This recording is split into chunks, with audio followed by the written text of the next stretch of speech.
Welcome back to the Today with Tally podcast. Folks, we've got a great show in store for you today. We sit down with an assistant fire chief and we talk trauma, mental health, and overcoming adversity. But first, hello, friends, and welcome to another exciting episode of Today with Tally.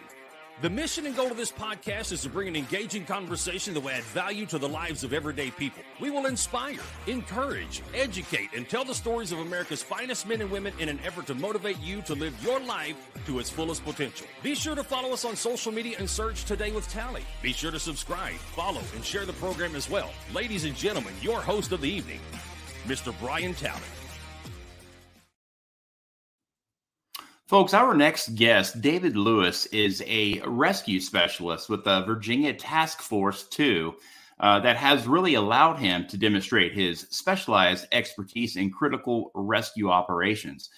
Additionally, he is the assistant fire chief in Newport News, Virginia. Now, Dave's life hasn't been without its fair share of life struggles, as we all struggle in this life, but back in 2012, David and his wife found themselves in a heart-wrenching type situation, a parent's worst nightmare, if you will, as they were holding their lifeless child in their arms. Now, being a fireman, David has seen his fair share of trauma, but now it hit home, and that reality was amongst him and his wife. Now, despite this devastating loss, David suppressed his emotions and reported for duty at the fire station a mere 6 hours later. Now, this choice would ultimately set him on a path marked by mental illness, eventually leading him to the brink of suicide. And today, we are honored to be joined by Assistant Fire Chief David Lewis. How are you, sir? I'm well. Thank you for having me, sir. The pleasure is all mine. First off, thank you for your service and thank you. The community that you serve in Newport News, Virginia, which is a big military town. Very much so. Yeah, we've got military bases all over. That's actually how I ended up here in Virginia. My parents are both retired Army.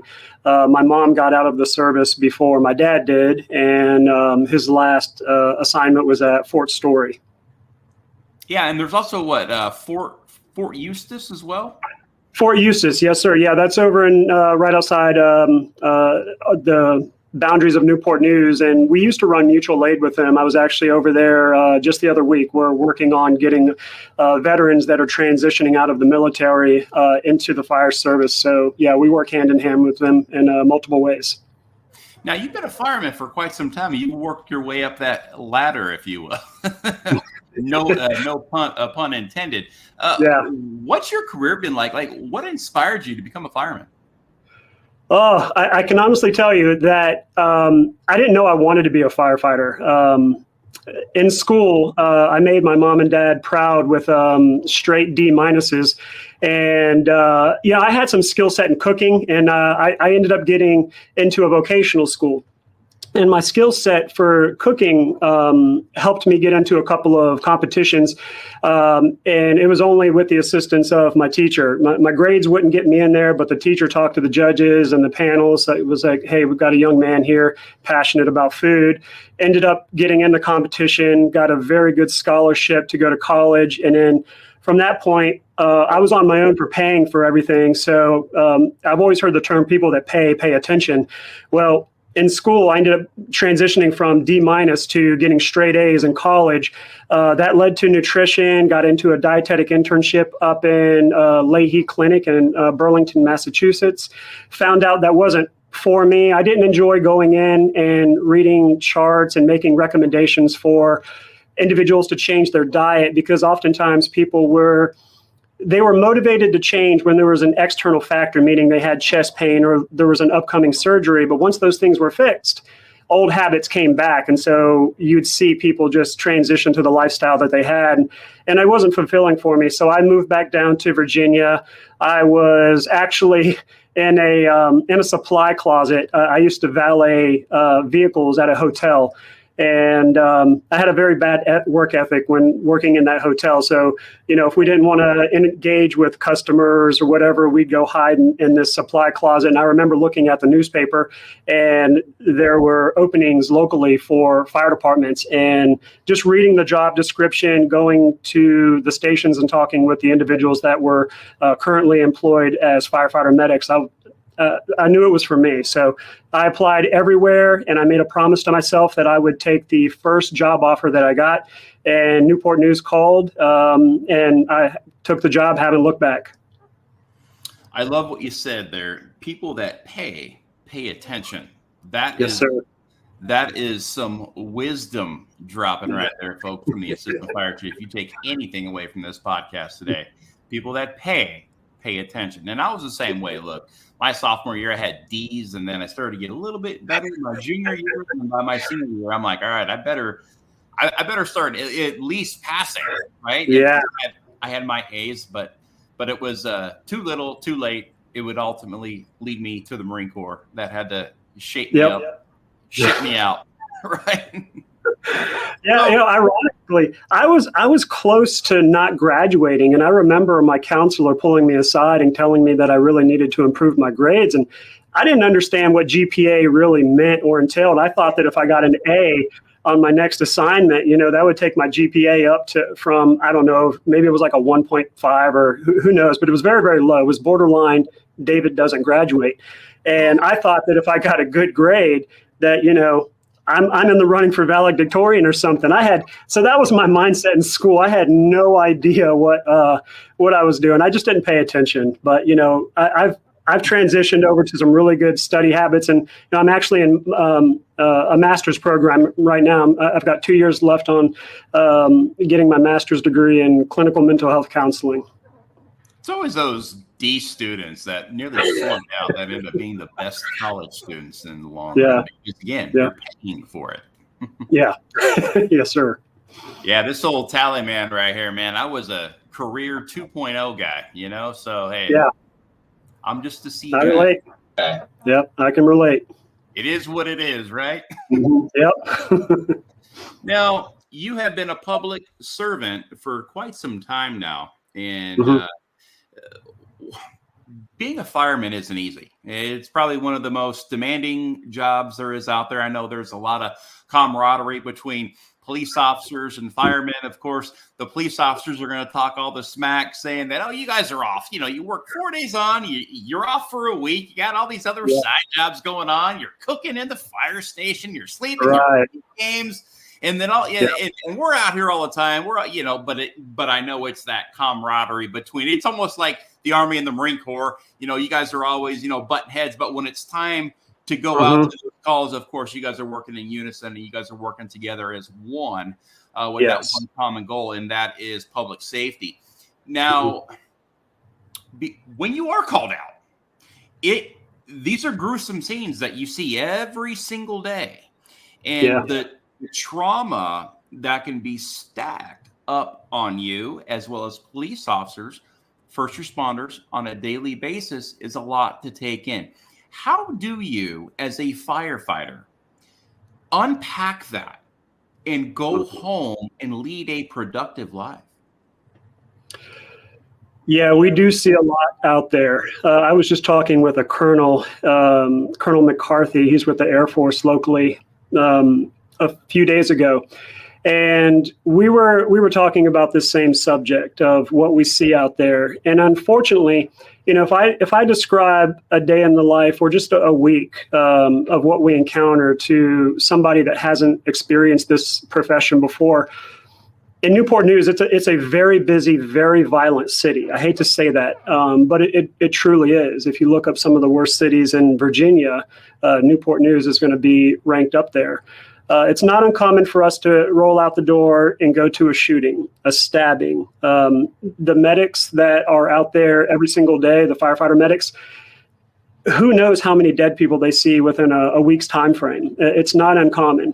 And we look at those as, I hate to say they're routine calls, but they happen so frequently that they almost feel like it's to a certain degree. And unfortunately, we don't get the training, and this is across the fire service. This is for all first responder agencies across the nation. We don't get the training that we need within the beginning steps of our career that is going to transpire later on and help us develop healthy coping mechanisms and teach us to talk. We don't get that in the beginning. So, we talk about saving a firefighter's life. If we go into a house and I start becoming low on air, I can call for help. Someone's coming. If I fall through a roof, I can call for help. Someone's coming. If I get hurt in any fashion, I've got my brothers and sisters right there to help me out. But unfortunately, sometimes we see things. We see children that have been locked in dog crates since the age of 3. We see kids that have been neglected and abused. We see bodies that have been dismembered. And all of the most horrific things that you could ever imagine. We're right there in the middle of it. And sometimes, just like a body injury, sometimes our mind is injured too. And it's unfortunate that we don't have the training or that skill set. I think we're getting there as an industry, but the stigma related to mental health and mental illness it's got this chokehold, and in the chains, the links in the chain are just so thick and so strong. It's still around all first responder agencies that individuals struggle all the time. I'm sure, at some point, I may have an opportunity to talk about some of the things that I communicate with the people I work with and the things that they see. And, it's unfortunate that a lot of people, including myself in the past, we're almost taught or we're trained to hold things in. And it comes along with that shiny image of the fire truck, your suit, all these things, heroic scenes. That almost in a way, it transfers on to us, and we don't want to be viewed as weak. And, it's unfortunate because I know that right now there's police officers, there's military vets, and there's firefighters out there on the street who, they should not be at work right now. They should not be in the position of helping other people because they need to be taking care of themselves. So it's hard. We have programs that a lot of departments will implement. But usually it's a peer-to-peer. And sometimes they're not always the right people to talk to, meaning you might have somebody that is there for you that you can talk to. However, you have to have a good trust. You have to know that you can open up and not be viewed negatively, or that person's going to take what you say in confidence and keep it quiet. So there's a lot of parameters that go along with these programs that they still need work. And the whole industry in general, from start to finish, even people transitioning out of any first responder agency, just like the military they get training on how to transition out.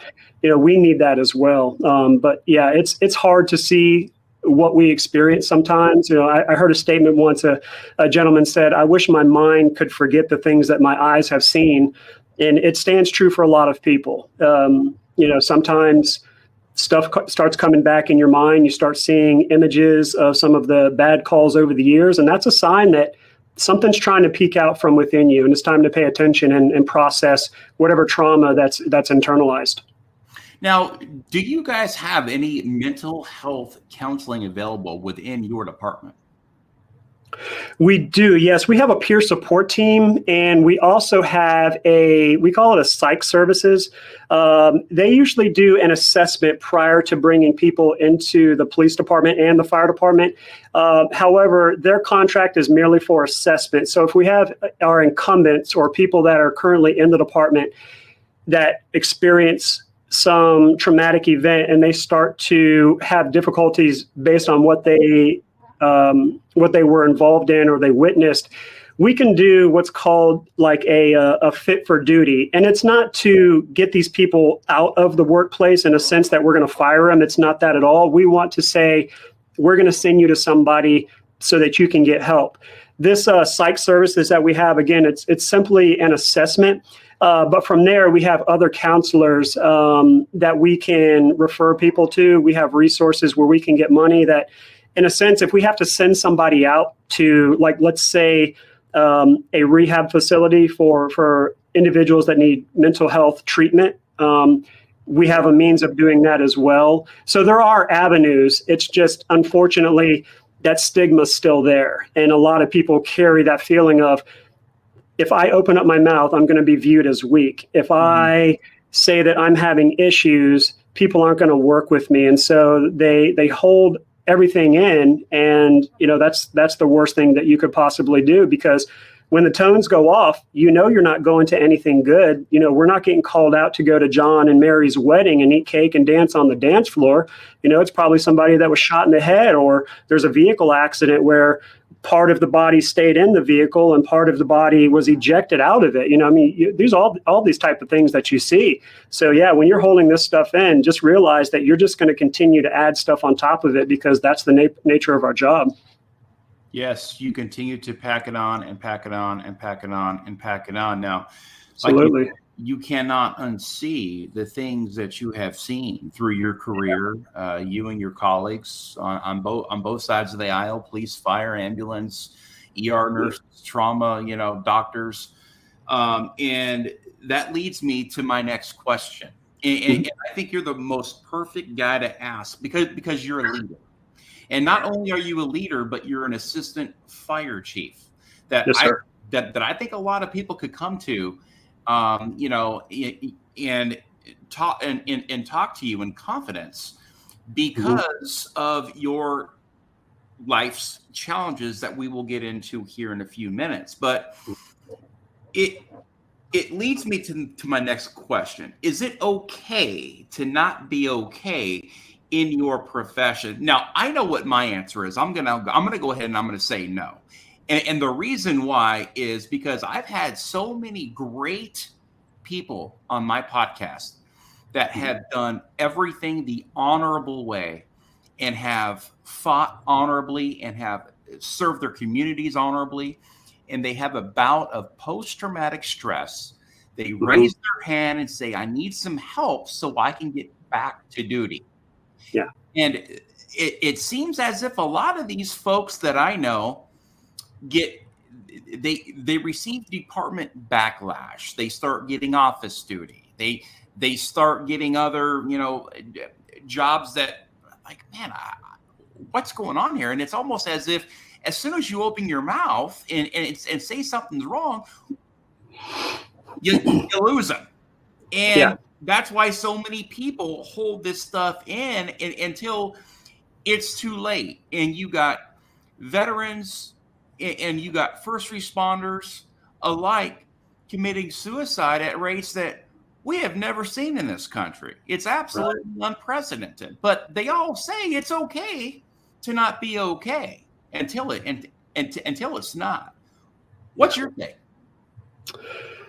I believe that if you are at work and you're not doing well, my experience has been, I always tell people it's okay not to be okay, but there's a fork in the road with that.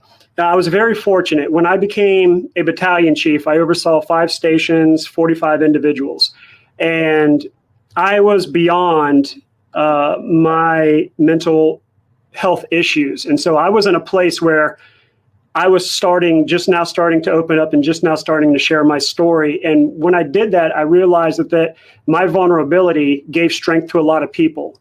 And they were able to come forward and talk with me and share that.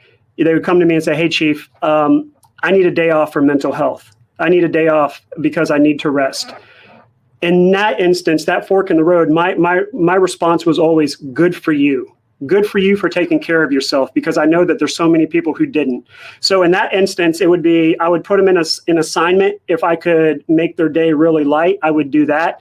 So if they were at work, I would try to protect them the best that I could. If they wanted off, I would give them the day off. No questions asked. I don't care if we were already at our maximum that most people were allowed off for that day. I would take an additional person and I would say, you got the day off, because I would rather have them off and getting well than being at work and rolling out the door to something that's just going to compound their situation and make it a lot worse. So the sentiment of it's okay to not be okay. Yes, I wholeheartedly agree with that. But if you're at work and you're saying that it's okay to not be okay while you're at work. I don't believe that, because you are in a position where you need to be taking care of other people, and you can't give what you don't have. And so if you don't have the capacity to treat other people with empathy, you don't have the capacity to take care of the public in the way that they deserve, then it's not okay to be at work and not okay. So I guess there's two ways that I kind of look at it. But, you know, I'm fully supportive whenever someone comes to me and they want to talk. You know, I'm always encouraging them and letting it be known that, you know, good for you for even being in a place, for speaking up about what you need and where you are mentally, because you and I both know, like first responders and military, when we go low, we go really low. And it's hard for a lot of individuals just to come forward in the first place. So I want to be as supportive as possible. I can't say that about every single supervisor I've ever worked with or worked side by side with, but that's always been my take. Yeah, no, that's very well put. Assistant Fire Chief David Lewis from the Newport News Fire Department. And, you know, when I asked that question, is it okay to not be okay? You know, I know I've got a lot of great friends that are pilots, fighter pilots. Mm-hmm. I'll fly, you know, professionally, you know, in the civilian sector. And, you know, during COVID, there was a lot of things shut down, and that made a lot of the nation's bureaucrats and a lot of these type really big corporations and federal aviation and this and that, they had a lot of time on their hands. So they just start scrolling through medical records. Oh, we have a military veteran who has post-traumatic stress, but he's also flying for United Airlines. Yeah, but he's got post-traumatic stress. I mean, who doesn't have post-traumatic stress? Right. We are all consumed in some way with a ton of trauma.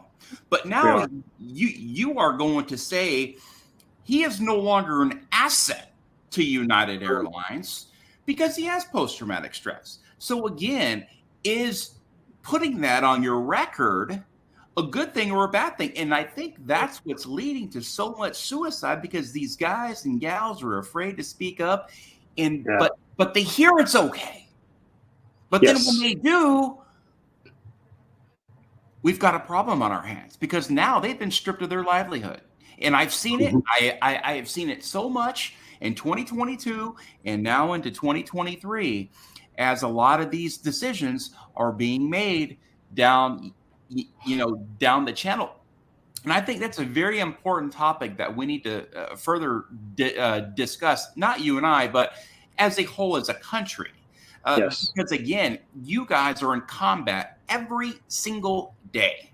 So there is no way that we have 100% of our fire force out there right now that is not at some sort mentally defeated at times. I mean, and you can work through it, and you can still go to your calls, and you could still be 100% engaged in your job and still suffer the effects of post-traumatic stress and keep it silent. Because that's what the majority of people do, especially police officers that are pulling guns and they're arresting people. I mean, you don't know. I mean, you're pulling up and you're getting ambushed and all this other stuff, and your mind is just playing tricks on you.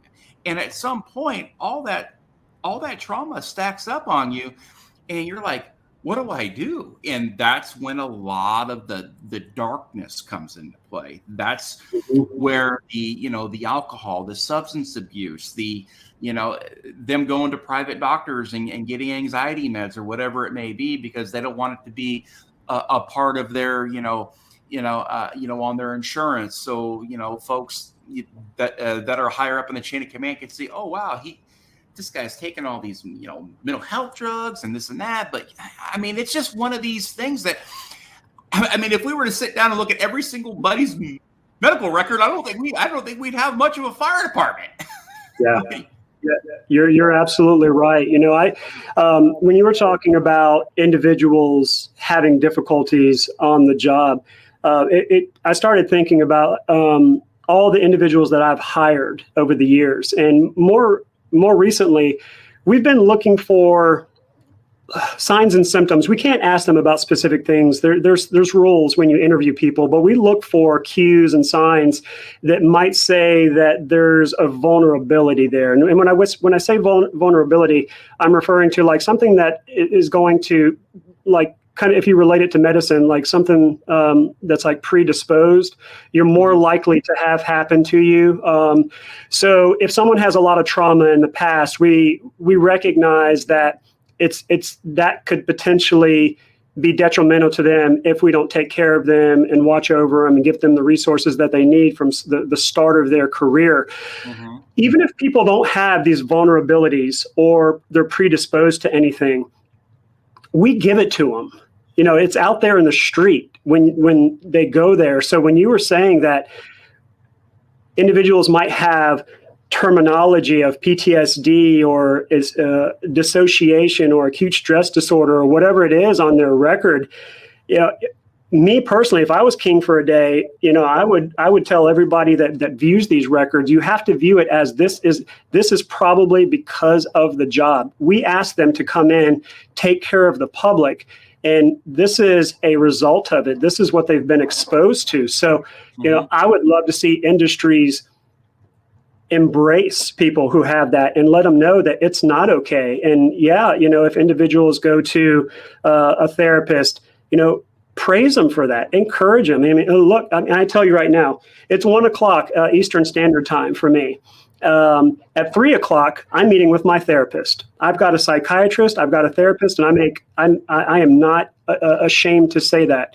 And I've learned that through vulnerability and opening up and being transparent with everything that I've gone through and experienced. I don't wish it on anybody, but I realize that opens the door for somebody else to say, you know what, if Chief Lewis can do it, if David can do it, I can do it as well. And that's what I would love to see in all of these industries, because yeah, when you're holding stuff in, it's a slow fire, it's a slow burn, and we all know what happens to fires when they go unchecked, right? They just continue to grow, and eventually they're going to burn you to the ground. Mm-hmm. And so you have to, you know, you can't just bottle up these things and compartmentalize your life, because that's where, as you said, you know, coping mechanisms, bad coping mechanisms at that. You know, if you're in such a mental state that you have to drink yourself to sleep every night to numb the pain, if you need medication, not saying medication is bad, but if you need medication to like literally knock you out and get you to a place where you can sleep,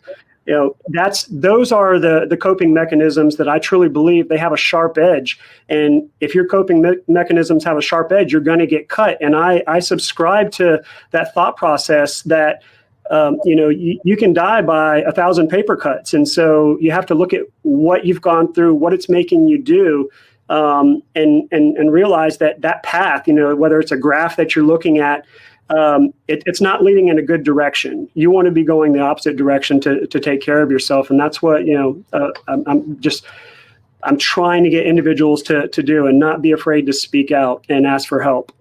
Sure. And, you know, in my eyes, it's going to be in the public's best interest to help and rehabilitate folks, you know, first responders, to get them the help they need, to get them back on the streets, because we all know training is very expensive and recruiting is very expensive. And these folks are already, you know, have already been recruited. They've already been trained. They've already been on the job for quite some time. Mm-hmm. And again, to go through that whole entire process again, to put somebody new in there to fill those roles, just so they can go through the same exact life challenges and seeing all those horrible things that you see on a daily basis. It's just almost like it's just an evolving door, right? It's just an evolving door. So again, you got to keep the people in there to do the job, but you got to get them to help. And that's where you could be a trailblazer, really, not only in Newport News, Virginia, but in the entire country, to say, if that fire chief is going and seeing somebody and he's putting his vulnerabilities out there, I can do it too. And there's nothing wrong with that. And that's where you can lead.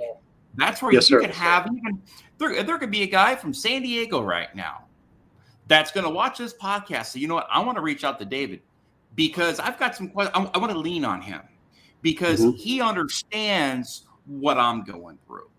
And again, he can feel confident in talking to you and not maybe his own boss, because he wants to kind of keep it out of that arena. Perhaps get the help that he can get from you, and then carry on and move on with his life in an honorable fashion, and to continue to serve the people that he serves. But I've got to do a quick 30-second break here to give a shout out to today's show sponsor, and then we are going to get right back to what you're doing with your new book, as you are now an author. But folks, today's show sponsor is Dan Francis with the Mountain Man brand. Folks, get your Mountain Man gear today: hat, shirt, CBD merchandise, and much more.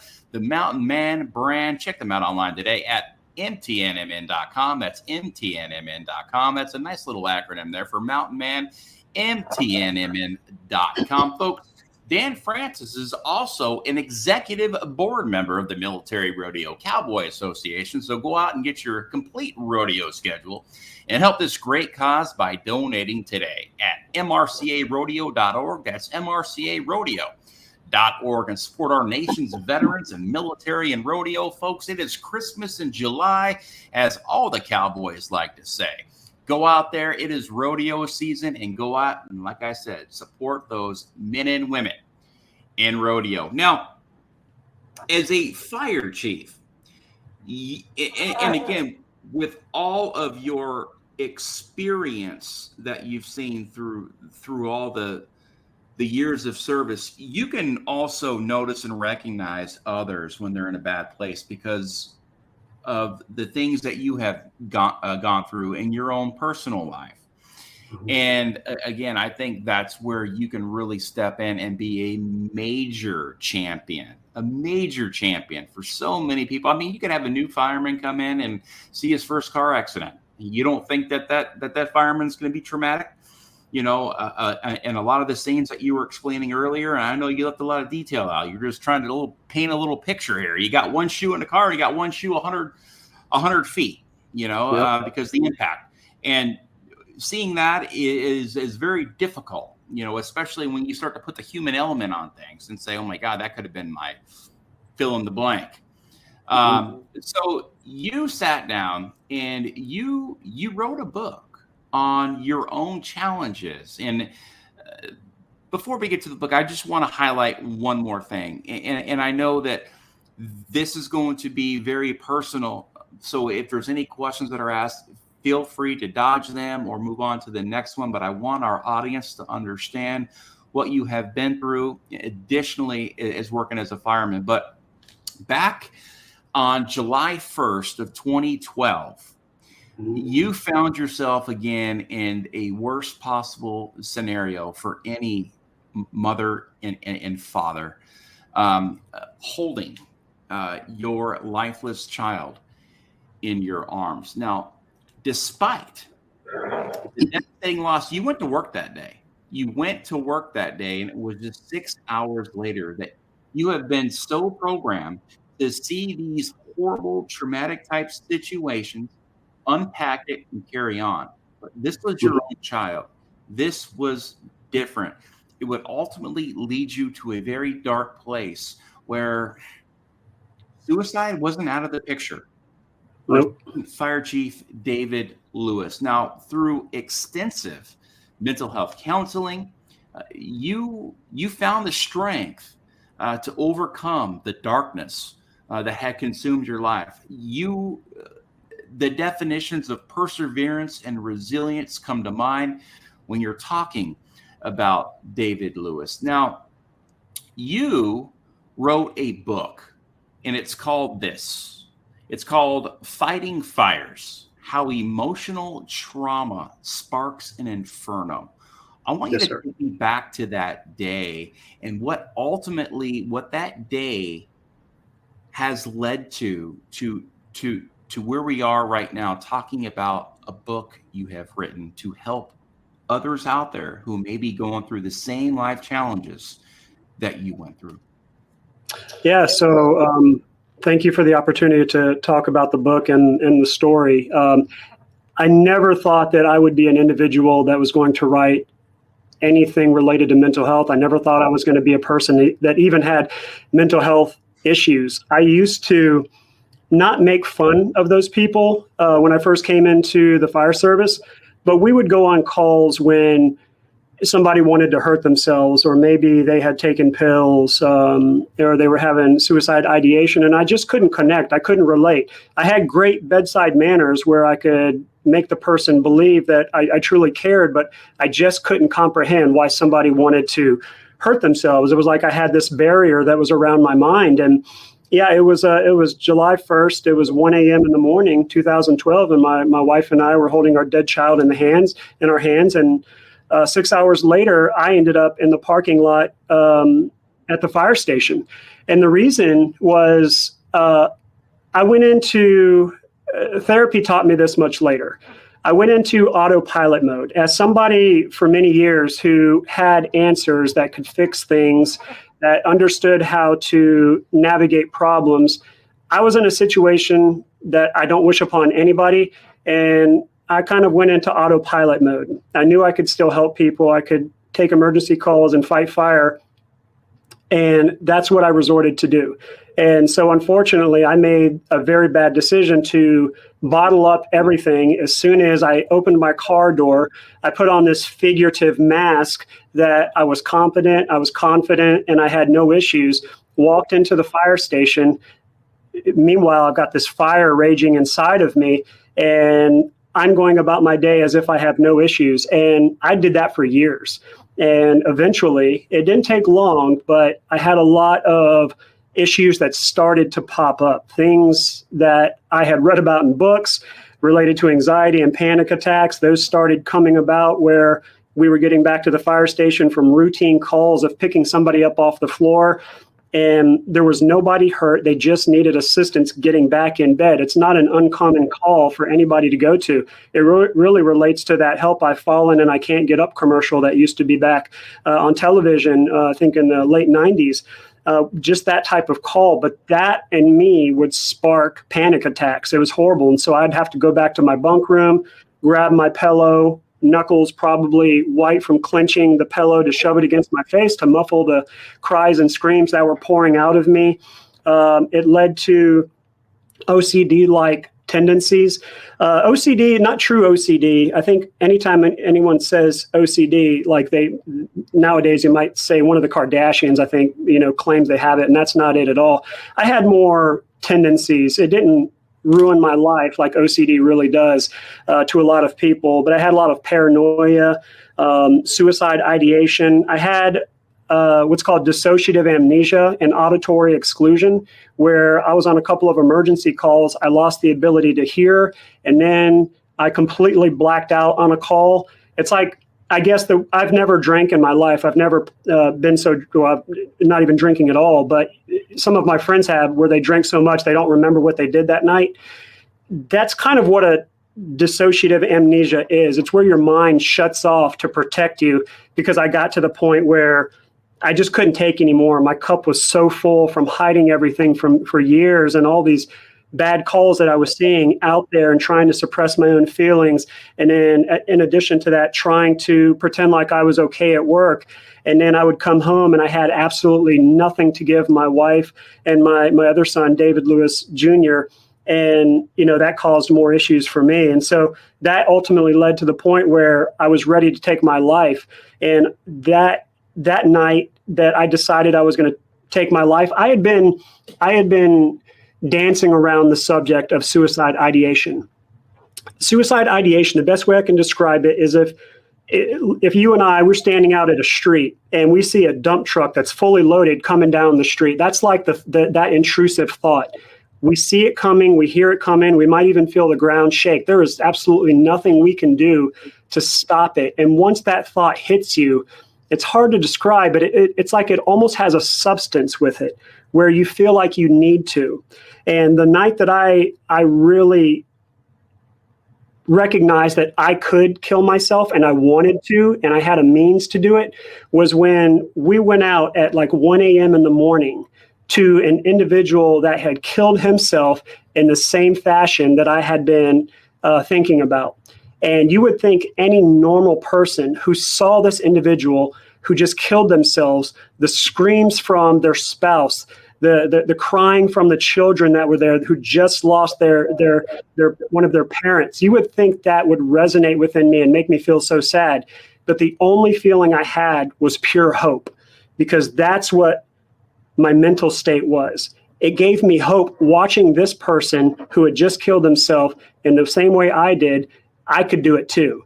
If they did it, I can do it. And so that's when I went home and I started planning out how I was going to do it. I had everything lined up, and yeah, it's unfortunate that I went through that, but at the same time, on the backside of it, I got to a place where I could start talking about it. And then I got to a place where I had so much more within me that I wanted to continue to tell the story. And so I wrote the book. And in truth, it probably only took 3 weeks to write the book. I didn't write it consecutively, but it wasn't difficult at all, because all the stories were there. I just had all of it in me. It just poured out onto the pages.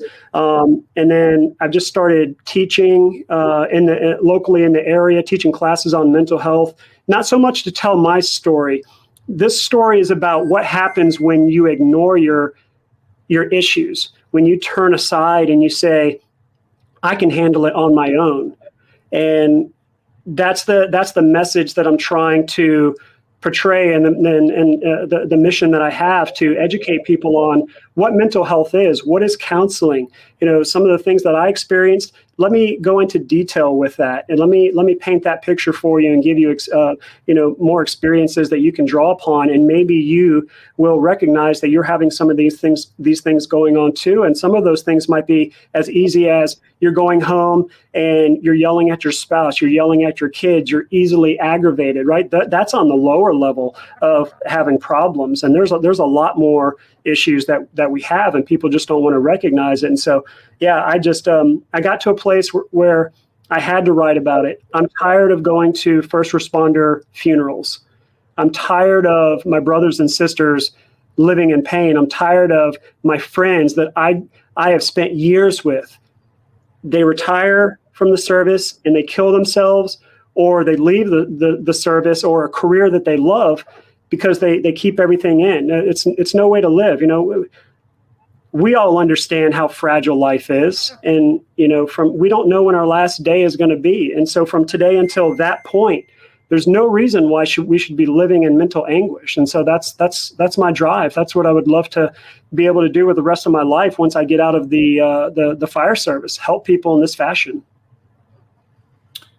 David, you went from being non-relatable with zero connectivity for years, going out on suicide calls and seeing and hearing the screams of spouses and loved ones and cousins and brothers and sisters and neighbors, while witnessing somebody's worst day of their life and them actually falling through with it, to you being that same man while you were suffering in silent rage and clenching your firehouse pillow in your face as you screamed and you would rage on so nobody would hear you. Yep. That right there, folks, is real, and that is raw, and that is vulnerability right there at the highest levels. If this fire chief can go through it, folks, anybody is susceptible to this type of trauma. And like I said, it is very real. These firemen, these police officers, these military veterans, they will live a life of honorable, courageous, and brave service, and then one day they will end it all. Now, did you ever become completely numb to your trauma to a point to where it could have perhaps affected your relationships with your friends, or perhaps your marriage? Yes, absolutely. I became numb right away. I felt the powers of dissociation, where I felt like I was separated from myself, and in my mind that was happening to protect myself. I also put up walls around me to protect me. And we often do that in a lot of different situations. We don't want to be hurt again in a relationship, so people stop dating. I went somewhere and I had a bad experience. I don't want to experience that again, so I avoid that. Well, with mine, I just didn't want to experience any negativity. I couldn't handle it. And so I put up walls in front of me. And then I realized that to the left and to the right of me, I needed to have walls up too. And then to the back of me and over top and below. And so eventually I became encapsulated in my own little world to protect myself and protect my mind. And what I want anybody to realize, when you do that, you think you are blocking out all the negativity, but guess what? You're blocking out everything positive too. There was a point where I was so numb that one of my sisters, I have two older sisters, one called me on the phone to tell me that they were expecting their second child. My voice displayed enthusiasm. My face was like it is now. I had been so well seasoned in faking it for so long that I could pretend like I was excited on the phone, but I'll be honest with you, I didn't care. When I was at work, we had real issues. People would come to me with their problems. I need help with this. I didn't care.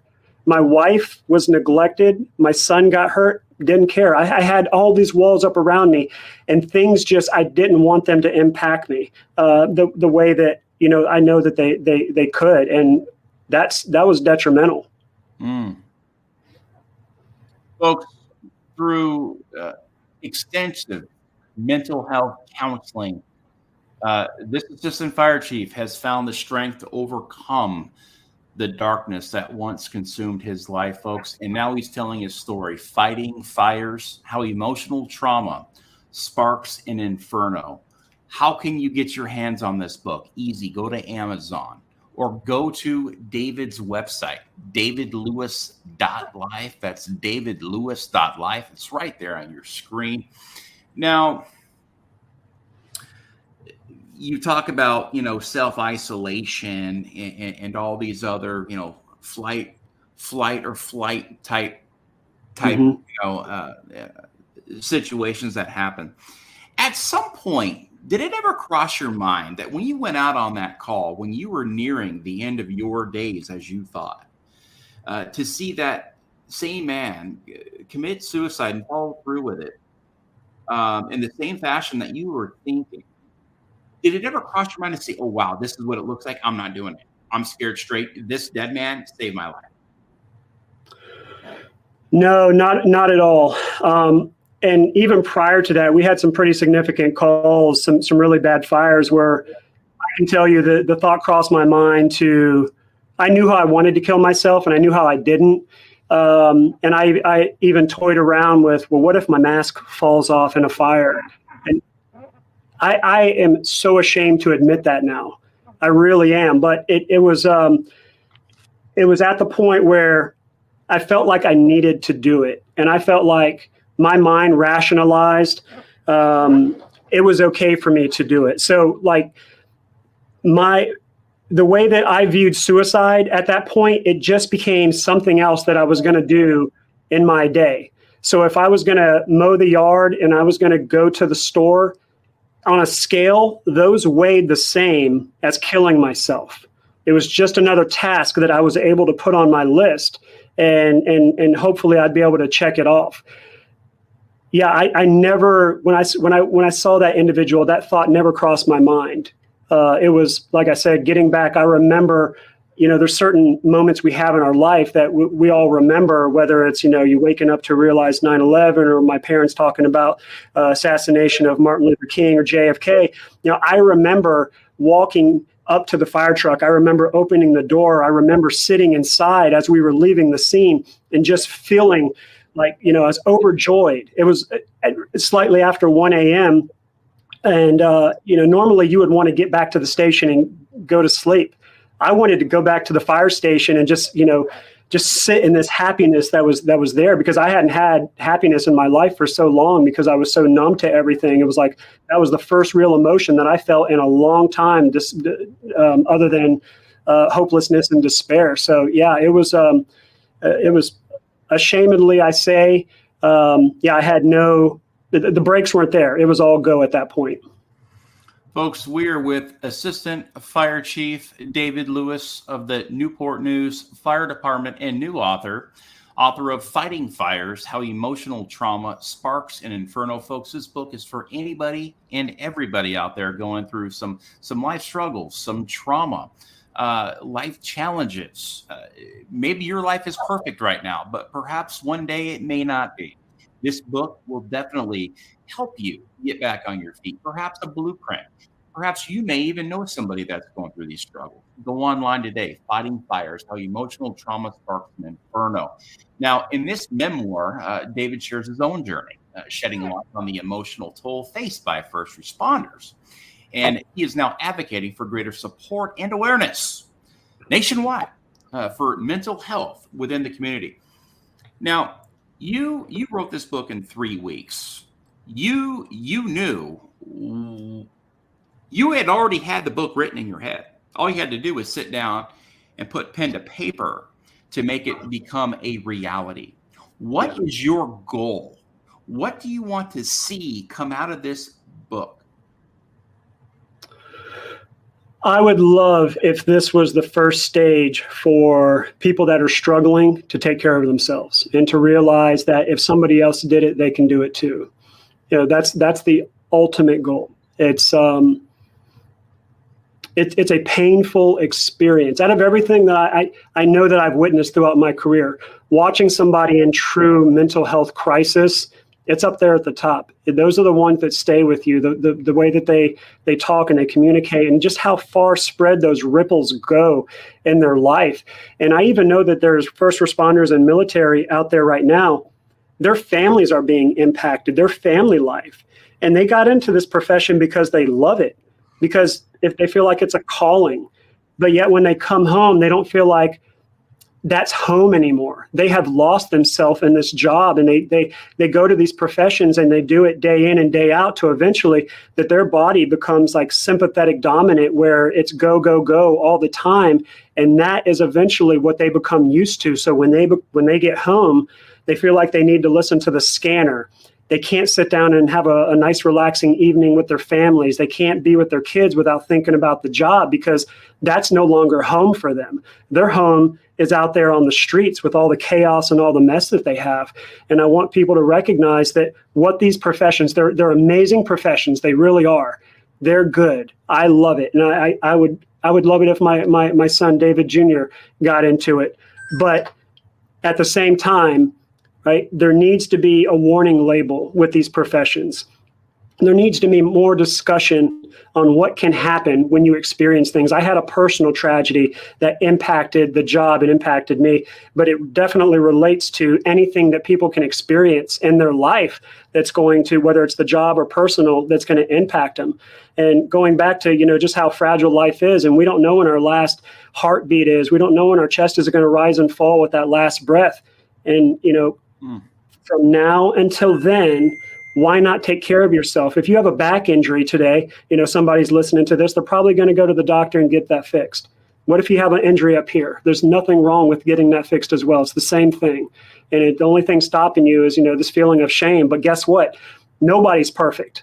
We all have issues going on. So if you think you're going to open your mouth and be the only one who's ever experienced anxiety or panic or depression or dissociative amnesia, anything, no, you're not the first, you're not the last. We all have stuff going on, and that's what I want folks to realize.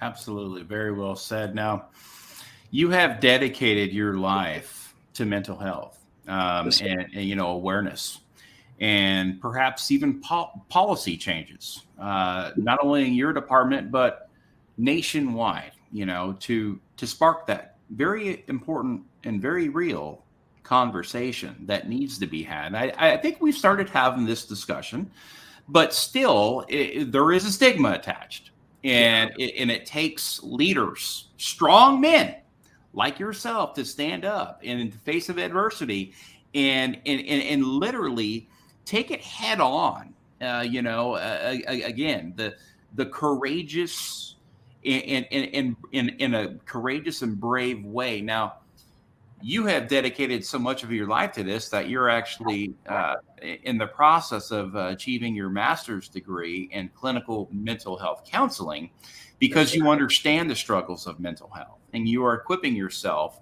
with the knowledge to help others. That is only going to improve what you're doing in your day-to-day operations as a, as chief. If you're on a call, mental health counseling, talking somebody off a bridge, talking through a crisis moment, being a fireman, that is valuable. That is life-saving right there. That's no different than pulling somebody from a car or a burning building or a swimming pool or whatever it may be. Yep. And that is valuable. That is absolutely valuable. Now, I have one final question for you here. Sure. The best and the worst day of my life was when I hit rock bottom.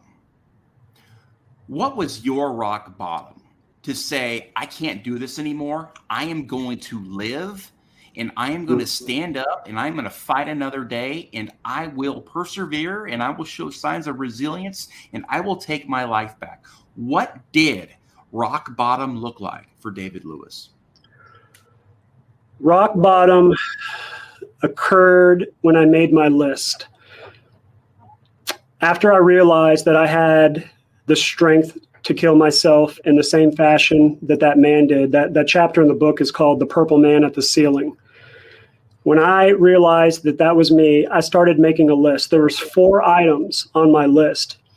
It was do the laundry, mow the lawn, get a toy for my son, and then the next line item was done. And that was my code for taking care of killing myself. That way, because I was very unorganized at that time in my life, if I lost my list, I didn't want anybody to understand what done meant. Maybe they just meant done of the list or done with that list. I was in Walmart. I had taken care of stuff at the house. I'd done dishes, yard, laundry. Now it was time to buy a toy for my son. I got to the toy aisle. I didn't know what toys my son had. Now, my love language is I have to do things for other people. In my twisted mind at that time, I had to get the toy right. Yes, I was around my son, but I was so neglectful as a parent, just so absent-minded that I was present but not present, if that makes sense, that I didn't know what toys he had. So in my mind, when I said that killing myself and going and doing tasks weighed the same, that's how I viewed killing myself. I had to get the toy right. If I got a duplicate toy that he already had, he wouldn't be able to cope with me killing myself. I know it sounds crazy, but that was my mindset. And so I start hyperventilating as I'm in the toy aisle because I don't know if I get the wrong toy, he's not going to be able to cope with me being gone. If I get the right one, it's okay for me to kill myself and he's going to be fine because look, he has a new toy. That's what was going on up here. But at the same time, I was saying to myself, I don't know what he has. And so I started hyperventilating. I had a panic attack. I was crying in the middle of Walmart toy aisle right there. I run out of the store and I get to my car. I drive around to the back of the building, close the windows, and I start screaming at the top of my lungs. Profanities at myself for being a failure again, not being able to do anything right because I wanted to die so much. But my love language of wanting to take care of everything on my list, making sure that, I did something nice for my wife. Now I had to do something nice for my son. Well, I didn't get that done. That was rock bottom. And then going home and just feeling complete despair. And it was at that moment that was the bottom.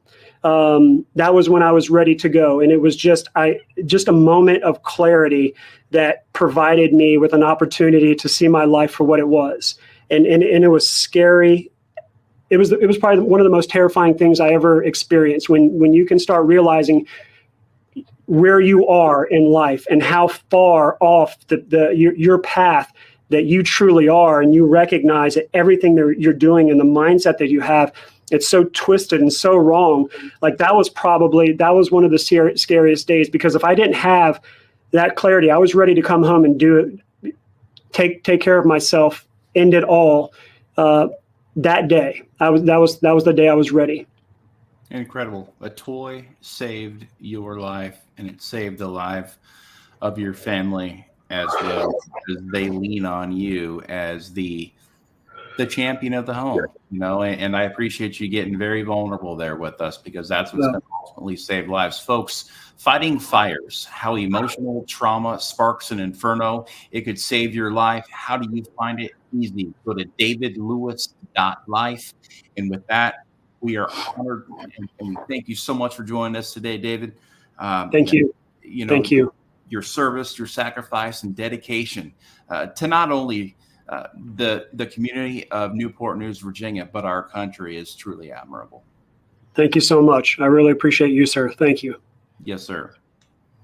Folks, always remember to stay inspired, stay encouraged, stay motivated, and always stay in the fight. Until next time, for Today with Tally podcast, this is Brian Tally. Good night, Semper Fi, and God bless.